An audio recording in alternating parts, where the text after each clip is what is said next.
Hello friends, আমি Titli. Welcome to my channel. তো আমি রেডি হয়ে বেরিয়ে পড়েছিলাম, আমি আর আমার দিদি। আমাদের এখানে ফুড ফেস্টিভ্যাল হচ্ছে, সেখানেই যাচ্ছিলাম। সেখানে গিয়ে কি কি করি, কি খাই, তোমাদের সাথে সেটাই শেয়ার করব। তো চলো, আমরা চলে গেছিলাম মধ্যমগ্রাম ফুড ফেস্টিভ্যাল। মধ্যমগ্রাম দক্ষিণবঙ্গের পল্লী নিউ বয়েজ মাঠে এই ফুড ফেস্টিভ্যালটা হচ্ছে, আমার বাড়ির খুব কাছেই। তো ঢুকেই জিলিপি, গজা, বাদামের দোকান থেকে শুরু করে আরও নানান রকম খাবারের স্টল বসেছিল। ফুড ফেস্টিভ্যাল মানেই খাওয়া দাওয়া, এটা তোমরা সবাই জানো। যারা খেতে ভালোবাসো তারা এখানে অবশ্যই চলে আসতে পারো। এখানে ঢেঁকি দিয়ে চালের গুঁড়ো, তারপরে মেন আকর্ষণীয় জিনিস হলো এই লাইভে ওরা গুড় বানানো দেখাচ্ছিল। তারপর আমরা ঘুরে ঘুরে আশেপাশে স্টলগুলো দেখে নিচ্ছিলাম। জামা কাপড়ের স্টল ছিল, তারপর পিঠে ঘর ছিল। শীতকাল মানেই পিঠে খেতে আমরা সবাই ভালোবাসি। স্টেজে প্রোগ্রাম হচ্ছিল, সঙ্গীতানুষ্ঠান হচ্ছিল, ওদের পরে নাচ ছিল। তার পাশেই ছিল খড়িবাড়ি বাপিদার চায়ের স্টল।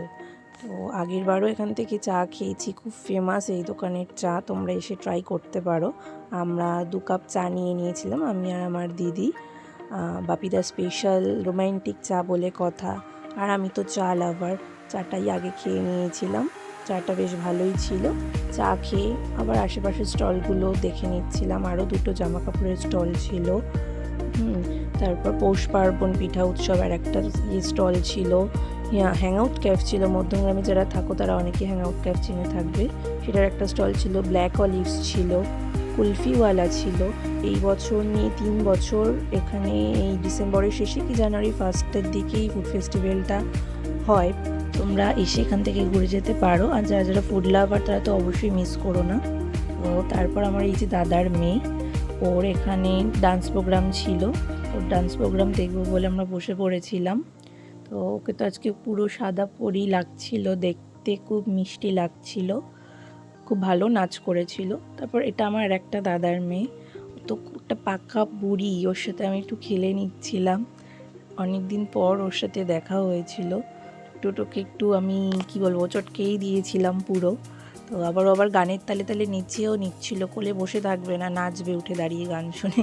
যাই হোক, তারপর আমার দাদার মেয়ের নাচ দেখে আমরা নিয়ে নিয়েছিলাম আমোদি ফ্রাই। আমোদি ফ্রাইটা খেতেও বেশ ভালো ছিল। এখানে একটা ফ্রাইড আইটেমের দোকান ছিল, সব রকম মাছের। তো আমোদি ফ্রাইটা খেয়ে আমি এখান থেকে বাড়ির জন্য বাদাম নিয়ে নিয়েছিলাম। তারপর আমরা ওখান থেকে বেরিয়ে পড়েছিলাম। তো ব্লগটা এটুকুই ছিল। যদি ভালো লেগে থাকে ব্লগটা অবশ্যই লাইক, শেয়ার, কমেন্ট করে দিও। আর যারা যারা চ্যানেলটাকে সাবস্ক্রাইব করোনি সাবস্ক্রাইব করে দিও। দেখা হবে আবার অন্য কোনো ব্লগে। টাটা।